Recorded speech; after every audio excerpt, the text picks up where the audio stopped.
Very good evening, everyone. Welcome to the next episode of Brandversation. I hope all of you are safe and practicing social distancing. We are really going through a strange time in our lives, and I hope all of you all are not becoming too adventurous that ways and venturing out of your homes. So just make sure that you are staying safe, and let's let this pass out soon. So today we have with us a superstar of an entrepreneur, Mithun Sacheti. And Mithun is the co-founder of CaratLane.com, which is India's leading omni-channel retailer. Retailer. So before I introduce him, time for little house rules. Firstly, if you're not following us on our social media pages, we request you to do the same. We're there on Facebook, Instagram, YouTube as Never Too Small to Brand. All the past episodes are available at these platforms, and you can check the respective platforms to see those old videos of our other episodes.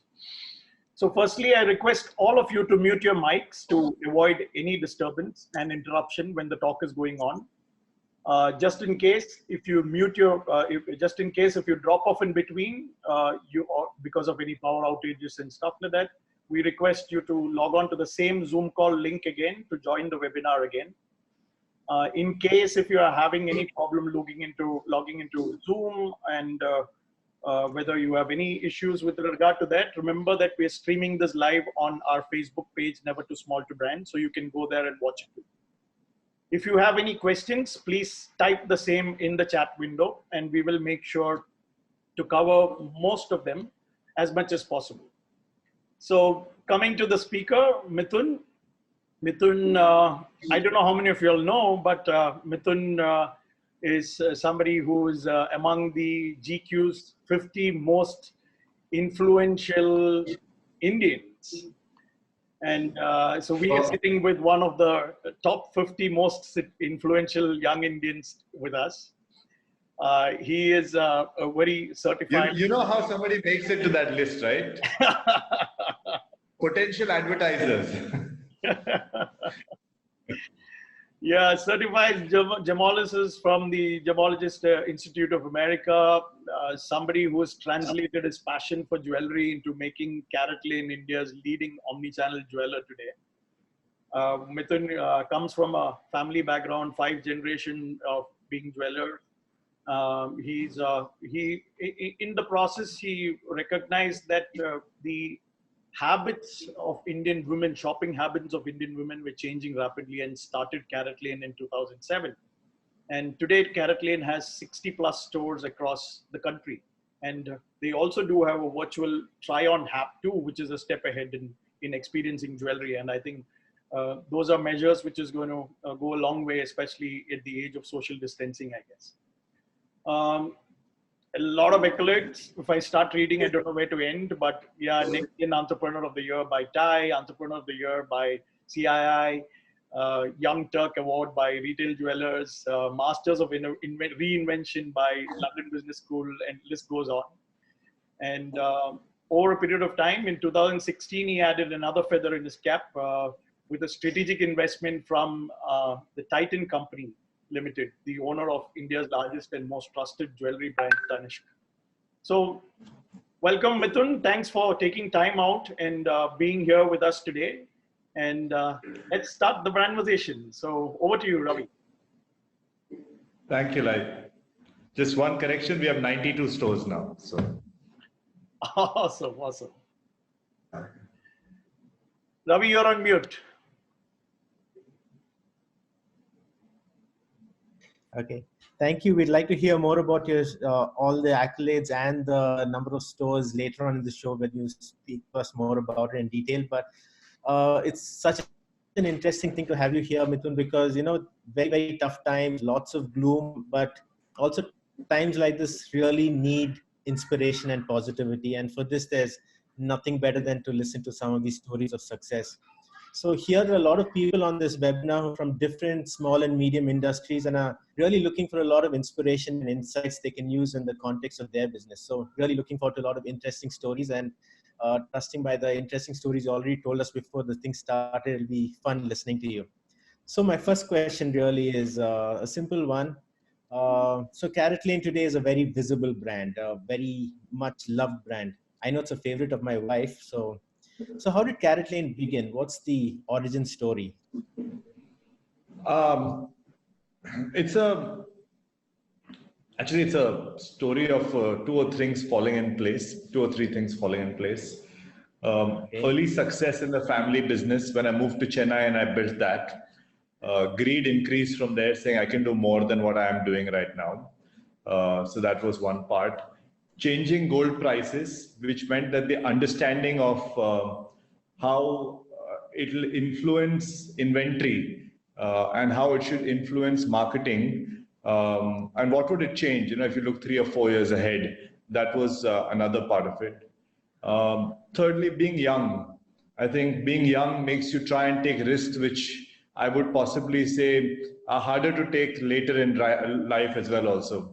I just got married. I was on top of the world, and my wife is from New York, and many great things were going my way. Second store had just opened, so a lot of things were going right at that point. You stretch your imagination a little more at that point, and there is this quote by the famous guy with Scott Fitzgerald, where he says that when you're young, you look at the world from the top of a mountain, and all you see is opportunities. And this more in your 20s. And when you're in your 50s, you look at it as if you're from a cave, and you want to make sure you protect everything that you have. And really, even today, if you look at the scenario that we're in, it just is a question of, are you looking at the starting line or are you looking at the finish line as well? The same situation was there in 2008 as well when we started. It was the financial meltdown that had happened. And I know that there was, when business comes to a grinding halt, well, today is a grinding halt. At that time wasn't a grinding halt, but a reasonable amount of halt as well in the financial crisis also.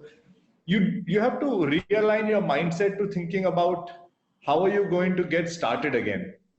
And at that point, there are no advantages, because consumer becomes his mindset, his thought process, everything is very different. It's about turf, territory, protection, everything else that can happen as well. I can tell you about the diamond industry that all those who were leaders before 2008 and before are not in the top 25 now. Wow. Interesting. So, yeah, because when some things come to a halt, that's what happens. New leaders are going to be formed, new things are going to happen, and there is no better time for a startup than that. And so that was the belief at that point as well, that if we could flip consumer behavior to start browsing significantly online, as opposed to walking into a store one at a time. What happens right now as well, people will, if you want to buy a piece of jewelry, you walk into the store and then discover what's inside. Whereas on the internet, you would discover at your home and then be able to make decisions as well. So desire building happens in your comfort, doesn't happen when you walk into a store alone as such like that. So that was the fundamental belief that we had to make a change to, and that's where we were. And I found the right partner in Srinivasa Gopalan, with who I had started out that business at that point. He was a tech investor, founding member of SIFI, took it to NASDAQ listing as well also. I needed a person like that who would believe in my thoughts around it, and if with his steady hand around, we have a bit of an age gap. He's about 30 years older than me, I think. Not 30, sorry, 20 years older than me, sorry, on that. And so that kind of... He's about 40 years old? Sorry? He's about 40, 45 now?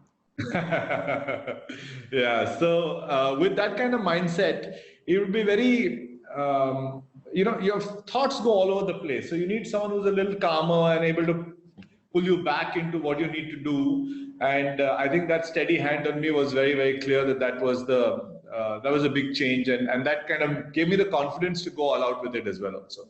So in 2008, that's where we started off that journey and decided that we're going to do it. Being an entrepreneur, I knew the kind of risk I was taking. I had a stop loss very clearly defined, that I'm not going to build this business without a stop loss. I knew very clearly that I need to look at the revenue sources. So B2B was a big channel that I looked at early days as well also. So it was a prudent way of building because we knew we were way early, so we were playing the waiting game at that point. So, I mean, many things went right, a lot of luck in our way. And most importantly, we built a great team. There were during the course of the first 5 years, there were 40, 45 people who were seriously doing exactly what we are doing. So. Awesome. So it's an interesting story. Lots of interesting little things. You said greed and stretch your imagination a little more is something that came through. So how far do you stretch that imagination? And really the question is, many brands like to stay small, or they don't know whether to stay small or big. What according to you are these tipping points to decide whether to stay small or grow big? And in the case like you've grown a lot bigger than you probably imagined, or maybe you didn't that, but you expected to grow that big. But what is that tipping point? Where do you say, I want to stay small or I want to grow bigger? Actually, my view is different on that, Ravi. I think you must stay relevant. That is the important word on this whole thing. Relevant to the audience that you're chasing with what you're going after. And like you might remember, the early days we started off with solitaires. That was the value proposition that we are going after. Then you build that unbelievable TV campaign for us, which was the one which was about jewelry. And there was a launch of our jewelry business as well at that point. So at the solitaire business, we were a small business aiming for only 5,000 crores, which is the market size opportunity in a jewelry business, which otherwise is a 2 lakh crore market size. So the 2 lakh crore is immaterial to me. I was aiming to be a player in the 5,000 crore market. And what could I do? Then after that, we decided to add jewelry. And then because we want to be relevant over there, we went from we expanded our market size horizon from 5,000 crores to a 15,000 crore market opportunity. So I don't know whether it was ever about being small. It was always about the product that you're launching. Is it relevant for the customer that you're launching for? Do you have a differentiation available for it as well? Because price is not a differentiation. I learned that very early from my solitaire business, that just price will make the customer buy, but will never make us profitable. And we will never be able to build a sustainable long-term business at all. And the play of changing consumer behavior is such an expensive habit. You're either giving serious discounts and making it happen, or spending crazy amount of marketing money and making it happen. In both cases, you need margin to defend the business. Right. So if you don't have margin in the business, you can't defend it. And so that visibility early on made sure that we jumped into jewelry at the right moment as well also. Okay. Interesting. What would have been different today? When you said you jumped into the jewelry right moment, what were the advantages of jumping in at that time as opposed to say in the last 2 or 3 years? I'm just a curious question. So yeah, you're right. I mean, that's the part. I want to get into jewelry was my desire. Yeah. Why should customer want me is also important for me to understand. There are 1 lakh jewelry companies in this country. There was no need for one more to come up. Just because I decided to open an online shop doesn't mean it's my birthright that I'm going to get business. Correct. That's not going to happen for sure. Right. Many times the biggest problem is that people think you opened a business, so it's your birthright that tomorrow onwards people will start shopping on your site as well also. That just doesn't play out like that. So we identified that everybody was either obsessed with gold jewelry, which is meant for the mother, or diamond jewelry, which is meant for the super rich guys on that part. Nobody was focused on everyday jewelry. Nobody was the art of, and there was a Tanishq ad, and I remember very clearly, the mother trying to convince her daughter to come into the jewelry shop to buy a piece of jewelry. There was an ad like that. And that was real insight into the business as well, that you are obsessed with trying to convince the mother that jewelry must be bought. Right. You are not obsessed. Somebody had to obsess about saying that the daughter must desire the jewelry and she must want to buy it. Right. With that insight, we went after the segment of jewelry which nobody was looking at. So at 15,000, 20,000 rupee, your everyday first piece of jewelry that you buy, with strong words saying the jewelry that's not meant for your lockers, we really went after that. Yeah. And so we created a space for ourselves over there. And now today, every retailer in this country is going after that space. And I'm, in that space of everyday jewelry, we are definitely first or second in that space. It's either Tanishq or us. So it's not like somebody else. Right. Interesting. Mithun, I remember when we worked on it some time back that there was this aspect about try at home, which we did, and you are a company which has applied blue ocean thinking a lot into your business and kept coming up with innovative things like that. So even at try at home, people could browse through the catalog, the designs online. Now you have a virtual app too, where consumers could engage with you, and then you are sending a customer representative home with the shortlisted jewelry and all that. Now, at one level, there is this aspect about social distancing, which is going to kick in from now onwards, and a new world order is going to come in. How are innovative engagements like this going to help brands in the near future? And what's your plan around it? So, one has to be very, very nimble. And I don't think that's got to do with size, that's got to do with mindset. And you're 100% right. We don't know how try at home will play out in times to come. We are not sure about it. But as far as I know, there are going to be two sets of customers. There are one who don't care and will continue living the way they live. And there are those who are going to be health conscious or safety conscious. And those are the guys who are not going to want to do it. So my job is to provide options for both these guys. So in the time that we were in lockdown, we came up with a new feature called CaratLane Live. So CaratLane Live essentially allows you to try, that you don't try on that piece of jewelry. On video chat, we will try on that piece of jewelry and show it to you how it looks on us, so that you get a sense of exactly what you would want to know about that piece of jewelry. And that now chat can happen within 5 minutes and 3 minutes and 10 minutes of you actually desiring to see a piece of jewelry. So now you've gone one more step closer to the customer within the moment of desire. The problem with try at home or visiting a store also is that, my desire is right now, I will only get an appointment when I get an appointment, or I'll only visit a store when I get to visit a store as well also. But when I'm having a live interaction, it's like a live fashion show almost, right? Someone's able to try this on, be able to give you an answer. And it's a very jugadu answer. It's not an answer that somebody had to put a lot of mind to. I got to know that guys in Surat have been selling saris abroad like in dozens and for a long time using iPads and doing this behavior actually on that. So there is so many answers for every one of these things. All we got to do is look at how we're approaching this part. Yeah. So this live function is where you pre-book your slot and then come online, or it just translates? So you go on, you're online. So you're online, you're browsing the website, you're on the product detail page. Next to the add to cart button, there'll be a CaratLane live button and a blurb which tells you, would you like to see this live right now?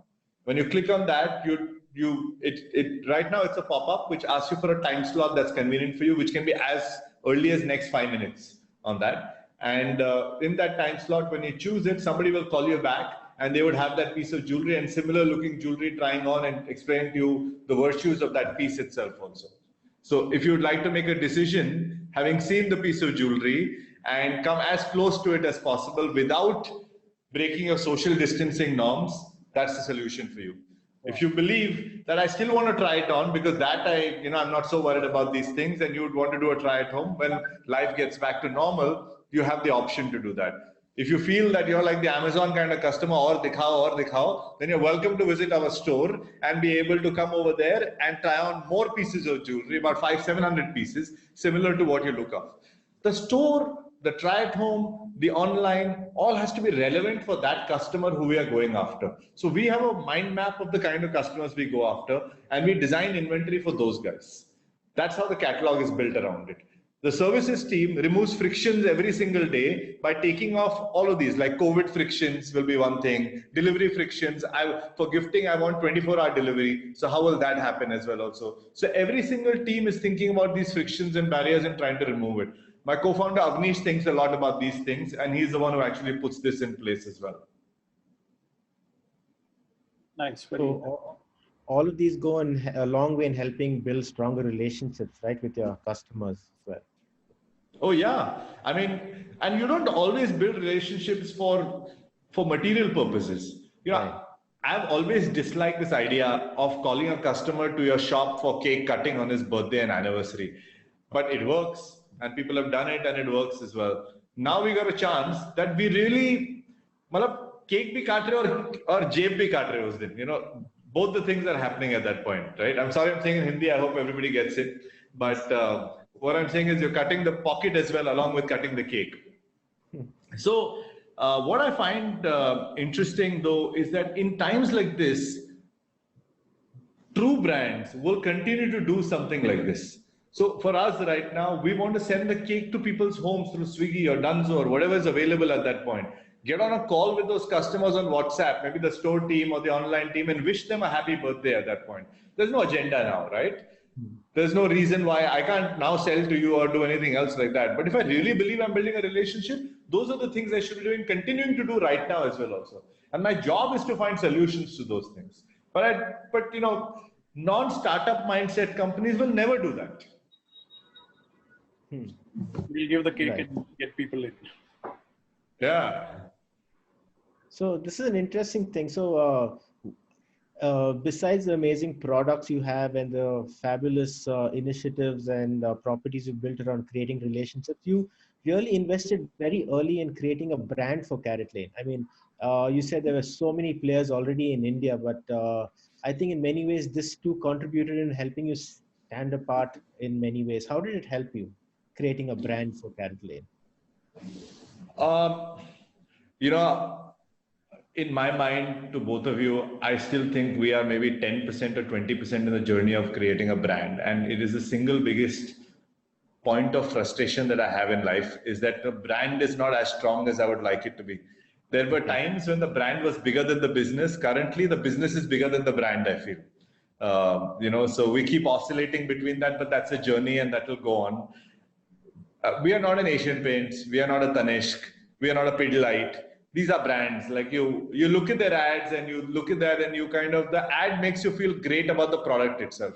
Actually, two of these in that Asian Paints and Pidilite really stand out for me because they integrate the product so well into their advertising as well that that you just, it gives you attributes of the product in the ad itself also, and they do a phenomenal job in building that part.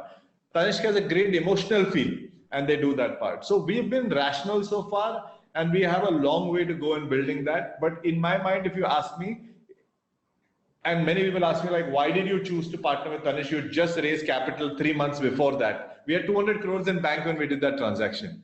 You know, so there was no reason for us to do that transaction at all. It is because 200 crores cannot buy the brand that Tata's can build. Yeah. That association has so much more meaning that money can never buy that. Paytm can never be that. Like Reliance can never be a Tata. Those things cannot happen. So the power of branding is so huge on that just for that one purpose, we were willing to dilute ourselves and say that, boss, we will become a part of this whole thing. Just let us use the power of the brand itself. So we are layering on top of that and building, saying that if if Tatas are the, you know, gold standard of trust, Tanishq is the gold standard of fine jewelry. We want to be the gold standard of everyday jewelry. That's how we are building ourselves to do that. And I just cannot tell you how much it bothers me that we need to make this brand stronger and stronger every day. Business alone isn't anything. Business without a brand is just somebody waiting to pull the carpet under your feet itself. Wow, that's interesting. So just you've already touched upon it, but what else changed with Titan coming into the picture? What new things could you achieve that you probably couldn't earlier, or if you have a different point of view? No, I have 2-3 things that changed in that. Governance changed dramatically. And I'll tell you that when you realize that when you're governed in the way Tata's govern a company, the gap between what you show as your result and what they show as a result is at least 10% in PBT alone. They are that conservative. You know, so all of a sudden what looks like minus 30% in OYO or minus 40% in OYO for this thing, if the accounting standards of Tata's were maintained on that, they'd be minus 50%. That is one change that happens in itself also, because they're so prudent in all of that, in taking risk, and you know, they work for shareholders, so they function in that. So that changes. Long-term risk is taken care of very well. In situations like this, we are possibly one of the few companies that does not need to go and ask for a salary cut, fire people, do any one of those things. People respect and regard changes dramatically. You learn tremendously about that whole thing. You're always thinking about events which can disrupt your business dramatically.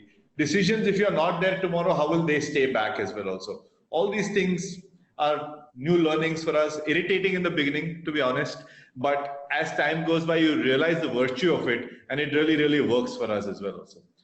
Now, coming to the business side, for the customer side, trust for the customer increases dramatically. He's able to trust us a lot more, do a lot with it, and that kind of cycle goes on for a long way as well also.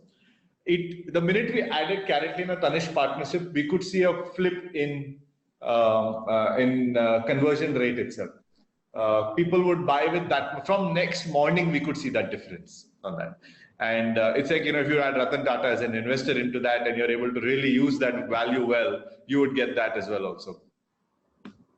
Amazing. The next piece on that is that the way financial institutions look at you is very different. Your cost of borrowing, capital, all of this changes dramatically as well. My cost of borrowing now will be half of the jewelry industry. So my legs increase significantly on what I want to do. The third is Tatas might have owned 62% of the company, but they behave like they own 100%. So this is their company. So they will give us all the credit facility possible, anything possible. And it really boosts guys like us to really go out and build the business itself. We might not get the fancy valuation or something like that on that, but the long-term value of the business doesn't come from the valuation, it'll come from PBT anyways. So at that point, all that is taken care of. Then the access to their factories, all of that stuff, the supply chain, the way vendors look at you, it dramatically alters your universe itself. I'll give you an example. We were 131 crores roughly at that point when they invested in CaratLane. 140 crores, sorry, at that point. 2016 mid this was. 2020, now I don't know what happens, but our target for this, we've been growing at 60% after that, and our target for this is 1,000 crores on that. So in 3.5 years, that's the journey you will travel if you're able to utilize their ability to resource and your entrepreneurial ability and be able to build a great brand on top of that. Well, that's amazing. So lots of insights there, and that's quite a story. So it brings us back to a little bit about what we're going through right now. And you say in many ways, you were born out of a 2008 crisis. While that was going on, your business in some ways took off.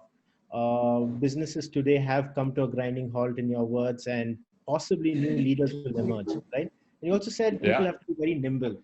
So if you could put on the hat that you wore maybe a few years ago and spend a little time on talking about the challenges of managing brands and a business in a crisis, and what do you think brands should do now to stay relevant? Ravi, why a few years ago? The crisis that I'm seeing now is the crisis I've never seen before. Zero revenue just has not happened in the entire life of CaratLane as well also, right? So this is as much of a crisis as possible. Zero revenue, highest expenditure today. I mean, that's the way to look at it as well also, with no visibility of which day we are going to start properly on everything. So the way I think about it is, when business comes to a grinding halt, the only other time that happens in your life is when a family member dies. So please bear with me, my analogy might not be the greatest as such, but this is the way I operate. So the first 3 or 4 days are mourning, right? At least in our families, it's like there's a festival called the Chautha, on which it's not a festival, but it's a day that the mourning period ends, and not ends, but there's like, all people come and meet you and all of that stuff happens. The 4th day to the 13th day is the time the family engages with each other. Other family members come meet, all of that kind of stuff happens as well.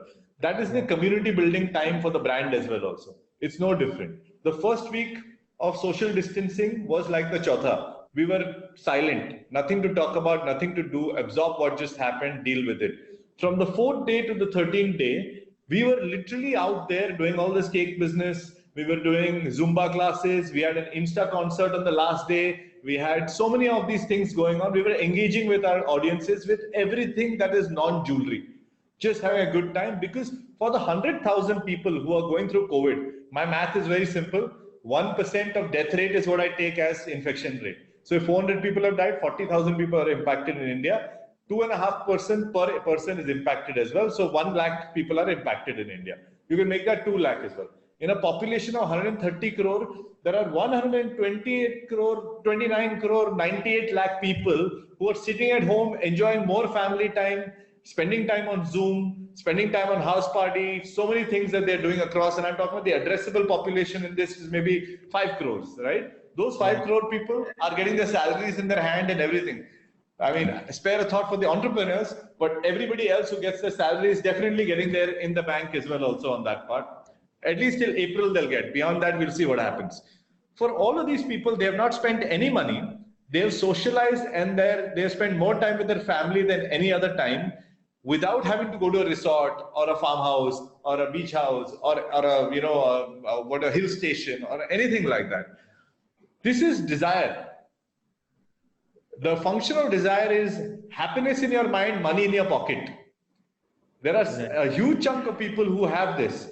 And the reflection of this whole thing is that you have to now figure out who are these guys who are in this zone and what will their digital imprint be like. And if you can understand their digital imprint, you would essentially go out there and make sure that you're tapping into each of these things. So a week back, we started our activities. Our Terwa was over, the 13th day was over. And so we decided it's time to come out. Now, demand cannot be destroyed. You got to build demand back. So what do? We came up with the single largest offer we've ever done in the last 10 years. We still make money. We know that stuff and everything. We started that 5 days back. And we are doing just on one channel, which is our pure online channel. We are doing almost about 60% of the business right now. I have no doubt that by the time the lockdown ends, we'll be at 85-90% of the business at that point. Okay. So it's a plan. Okay. So basically, you still need to have your plans in place. Yeah. I mean, think about it. I told you earlier, there's this James Clear line about most businesses plan for the finish line. The best time is now to plan for the starting line. Everything that will get your business started is the same problem that a big company is having right now as well also. And I'm a part of a big company and I see that every day. There's a struggle to get to the starting line. The kind of conversations that happen are so different in their mind as opposed to what a small, nimble company can do to get started. Everything that you can do to solve a customer problem at this time, you'll be better than any large company. In every area right now, off the blocks first is going to be a small company, not a big company at all. Okay. Then Titan and Tata generally has been known for their consumer insights team and how they go deep diving into consumer mind and stuff like that. What has been the way which you look at consumers? Has it changed after the Titan takeover, the Titan into the Titan partnership? Yeah, it has. I would agree that, we spend a lot more time understanding the customer. We possibly didn't do that. There was a pen profile of a business. When you're a small business also, you build a pen profile and you go after that customer.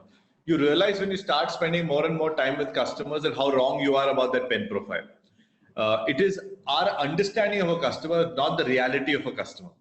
And that understanding the reality of a customer is something we took a lot more seriously after that, because Venkat, who's the MD of Titan right now, is a huge believer in that. And that kind of was a good learning for us and we were able to build from that point on.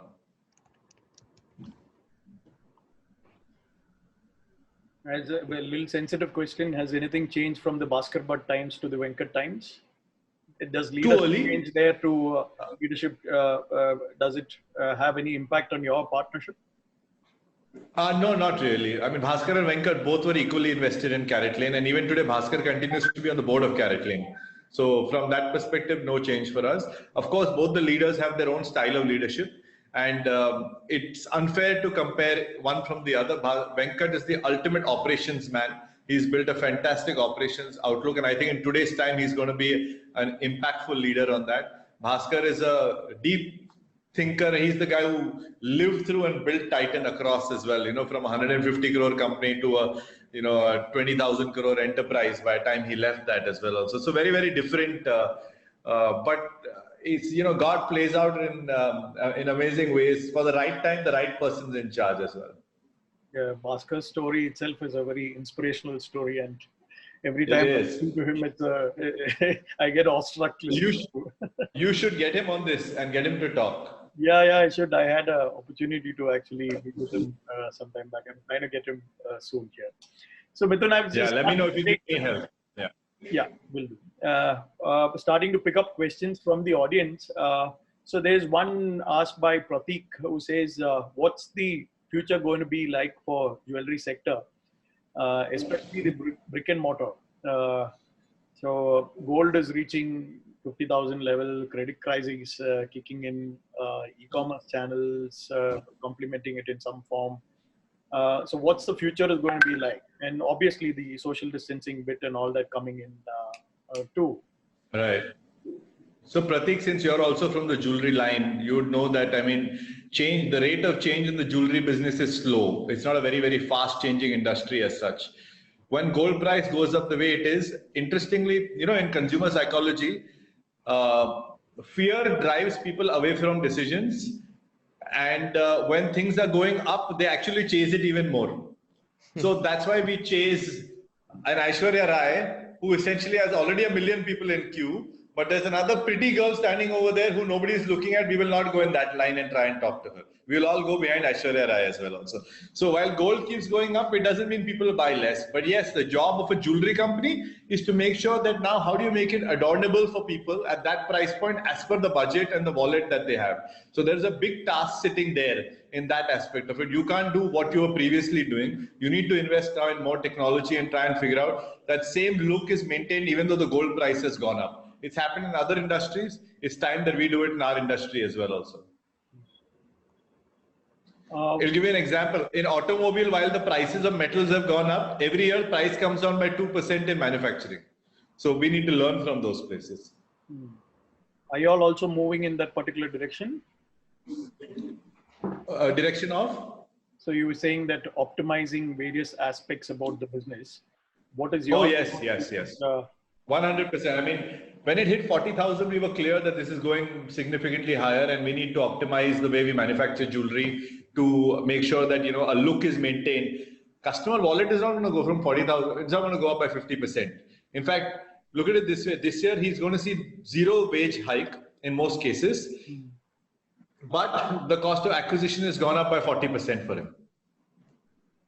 So if the jeweler doesn't find the answer, then who does? Because it's his business at stake.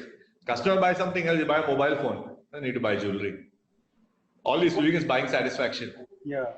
So what's your take on, so with this social distancing kicking in and jewelry being a very hands-on touch and feel kind of a product, what are the challenges which is faced by the brick and mortar guys?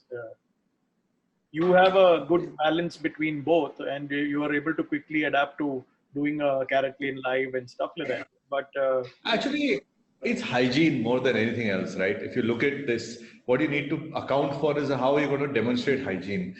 And really, jewelry shops anyway should be demonstrating hygiene. Because you have one customer wearing a piece of earring, taking it out. Another customer comes in, wears that piece of earring again also. 10 people try a ring before it is sold as well. These are numbers you really need to understand and then say that between every one of these, how are you going to make sure hygiene is maintained? And if one can figure out answers to all of these things, you give a lot of confidence to people to buy more from you than buy somewhere else as well also. You've got one more lever now to leverage and have a conversation with people about why you're the right guy to buy from. Now, the question is whether you use it to your advantage or you don't. Yeah, and which is beyond jewelry as such too. Yes. Yeah. So next question is, what is the opportunity for lab-grown diamonds in India? Would CaratLane be tapping into it? Will COVID-19 accelerate mindset change as customers might have potentially less money to spend or more inclination to save? I don't agree that customers will have less money so that they'll move to synthetics. If they feel they have less money, they won't buy. Synthetic is a mindset question. If there are a set of people who are early adopters to every new thing that happens, you have to find that DNA of people who are going to do that and do it.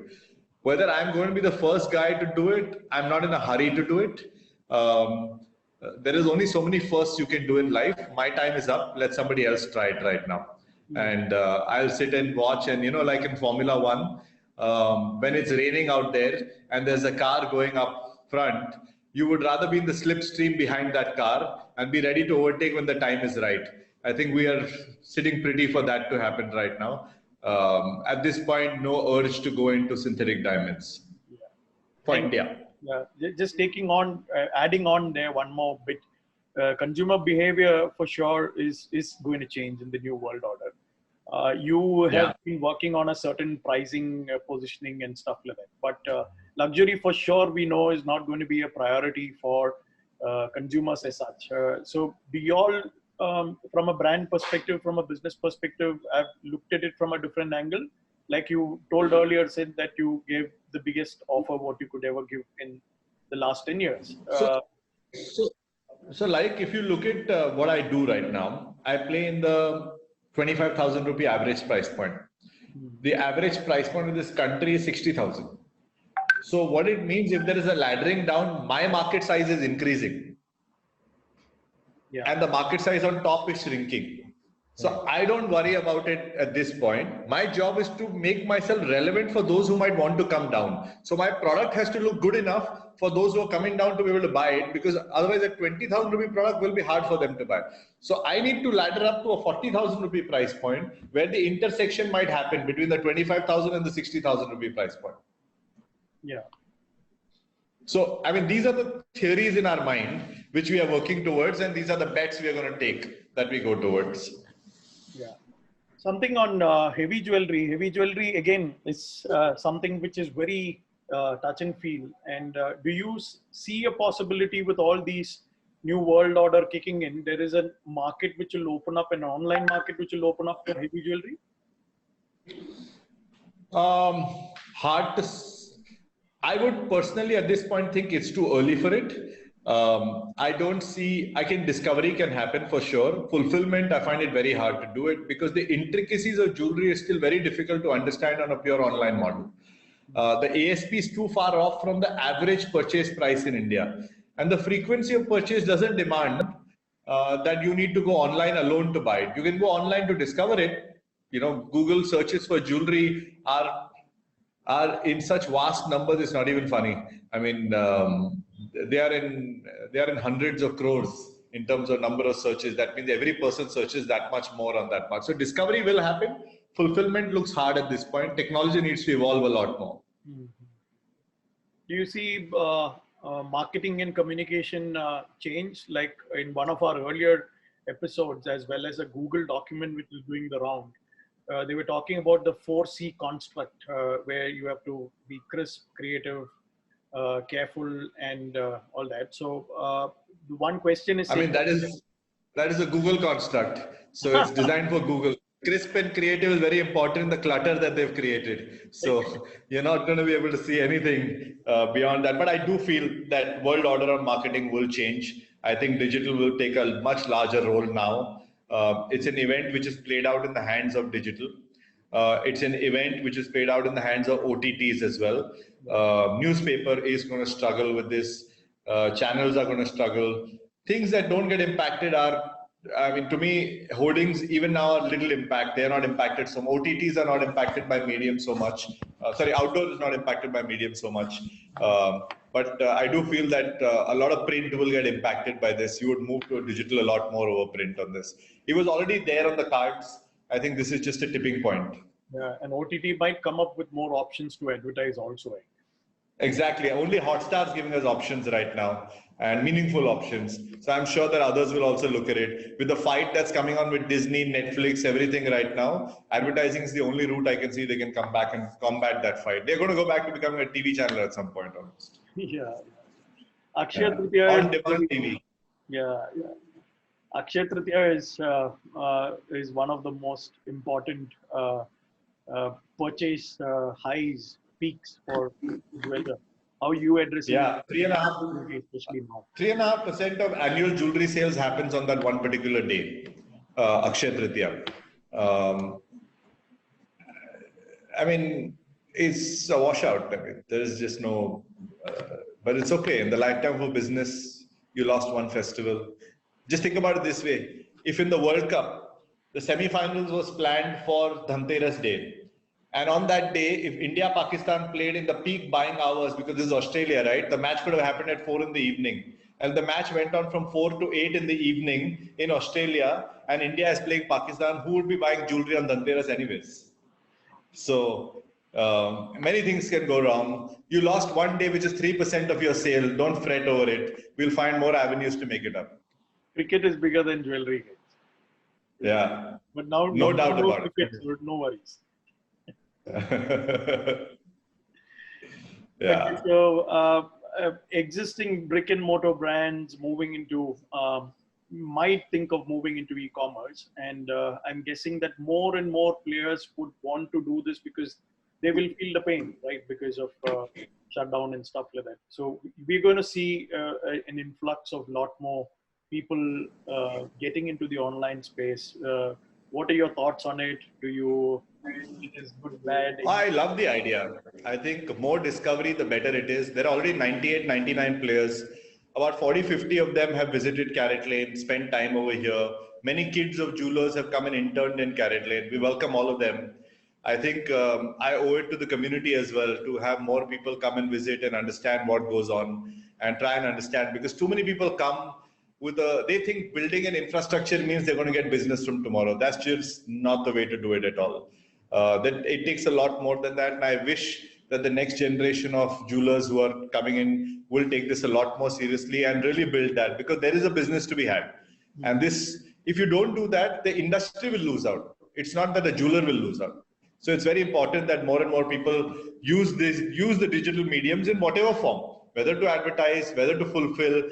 They can look at it as a demand generation piece, they can look at it as an engagement piece, or look at it as a fulfillment piece. That's up to them. But they should do something about it. Yeah. So you said Tata being a really conservative company and will surely ask a lot of questions on any of your new plans. If you were thinking of diversification, which business would you all get into? Oh, I don't know. There is so much. I see a 10x from here so easily, and that I wouldn't distract myself into that. And the only one answer I would have is that, I go to many parties, and there I'm not a light guy, right? Many people think that, oh, he's the guy who takes my wife all our money, and he does this work across, and so whereas the same thing happens in the car as well, right? The guy who sells the car, but he's the light guy. People like him even though he sold the car to them. He took their money just as much as I did. So the argument I have with my friends on that is all healthy arguments. The argument I have is that they say that product is utility. I mean, I move from one point to another with my car, but I don't do that with jewelry. And my argument with them is a car is 93% times idle and jewelry is 99% times idle. So anything about 90 is idle enough. You don't have to worry about it at all. So I would want to fix this product of this ability to sell through scarcity that we've done with jewelry.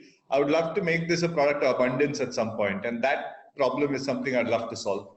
It might sound like a very loaded statement at this point, but in my mind, at least some crystallization is happening of that, and hopefully that'll play out the way I'm thinking that it is. Yeah, we have had this discussion earlier about some time back, but this trust factor with regard to 24 karat gold is at a different level and dimension as opposed to the quality and all that, and especially the resale angle. How do you all look at tackling that, or is that something which your consumers not bother at all? No, it's not that. Consumers always bother about quality. Now in gold, he doesn't worry so much because there's a hallmark. It's a homogeneous product. You can do hallmarking and do that. In diamond, it's so complex that he has to rely not on that, but he has to rely on the brand. The problem that jeweler doesn't understand is that he tries to make him understand the diamond. That's not his job. The job of the customer is to trust you for knowing that you know the diamond and for him to flaunt the diamond. And that mistake is where most jewelers lose all their margin. Yeah. And when it comes to marketing as well as privacy, do you see any consumer protection mechanisms, especially in the case of e-commerce channel orders and stuff like that? It'll happen. It's very early and nascent in India. And we don't even have a federal law for it as well right now. It'll come. I mean, the one we have right now is just not good enough. Let me put it that way. It will come with time. Sensitivity and sensibility towards advertising on e-commerce will come. I have seen from every brand doing every single day of the week advertising to now doing once a week or twice a week and coming up with that and being able to control a set and say who sees which ad and all of that stuff happening. Tools will evolve. All that stuff will happen. Big data will change all those things. All of that will happen. I'm not worried about that part. I think it's a process of evolution. The e-commerce business today is like a 6-year-old child who's just started, I mean, a 3-year-old child who just started talking. So he's like blabbering away with everything that he can possibly say. By the time he's 10 years old, he'll be sensible to know when to speak and when not to speak. And that's the same philosophy with advertising as well also. We're not 10 years old yet. So you're still figuring your ground that way. Everybody is. Everybody is, right? We don't even know which channel is the most effective channel at this point as well also. For the amount of email marketing we all do, we know it doesn't work, but we still do it. Yeah. But as like somebody who was talking to was saying, email marketing hit ratios and responses become much double or triple at this point because everybody is stuck at their homes and sitting in front of their computer screens and opening up emails. Yeah, you're right. What good is that though? If 92% failure rate became 98% failure rate became 96% failure rate, you doubled it, 2% became 4% open rate. Is that good enough to run a business from a cost perspective? Yeah. And when everybody starts believing in that and starts doing it, let's go back to 98%. It's not a game changer. We should know how to read data as well also. Yeah. So one last question before we sign off. This is about, I asked you about diversification, but about product line extensions, new things, what you want to launch. There is a specific question about bulky jewelry and how are you going to address certification and hallmarking issues there. But my question to you also is from a perspective saying that, okay, how do you figure out what is that new line which you will launch next? What goes behind the thinking behind launching a new line? So first is a gap. We need to find a gap. If I can't find the gap, there is no reason for me to launch something. So if the gentleman's question of bulky jewelry is that if I find that everyday wear bulky jewelry does not exist in the market for consumers to discover, that's a gap I will go after and launch it. Now about certification and all of that, that's not my problem alone, that's the industry problem. And working with government, we'll find answers to those things. I'm a more positive guy. I believe that answers are available for everything, provided you go looking for answers on that. Otherwise, you collaborate and find answers for these things. Generally, my trade is not a positive trade, and that works to my advantage because they work so much in the pessimism that they never land up doing anything at all. So from that perspective, these opportunities open up and they stay open for a longer time as well also. So we've opened ourselves now for a 15,000 crore business opportunity with all the things that we're doing. We're looking for the next 5,000 crores. So how do we make it a 20,000 crore opportunity now? And then enter those lines of item by finding an area where the consumer wants us, where there's no supply available for it at all as well also. And third, it is something that we will be able to sell online as a price point as well. So if all these three things match, that's the area we'll jump into to kind of expand our product line. Awesome. So thank you, Mithun. Thanks a lot for taking time out. And anytime. Very, very. You gave me my best ad. I'll always remember that. You have enough jewelers over here. You should work with all of them. Okay. Thank you. It's Thank still you. one of the memorable ones what we have done. So thank you so much for taking time out today. Thanks. And wish you all the very best in terms of the future and in the new world order and whatever. And it gives me joy to see CaratLane grow, and hope you all. I'm sure. From there on. That's why whenever you message me, it's the first reply that I send back immediately. I mean, likes, messages, I never miss. Thank you. See you. Thank you. Bye. Thanks a lot. Thanks a lot, everyone, for joining in. Everyone. Like I said earlier, if you're not following us on our social media pages, please follow us on Never Too Small to Brand. We are there on YouTube, Facebook, as well as Instagram. So stay connected. We'll come back with our next episode soon. Thank you so much. It was a pleasure having all of you all here.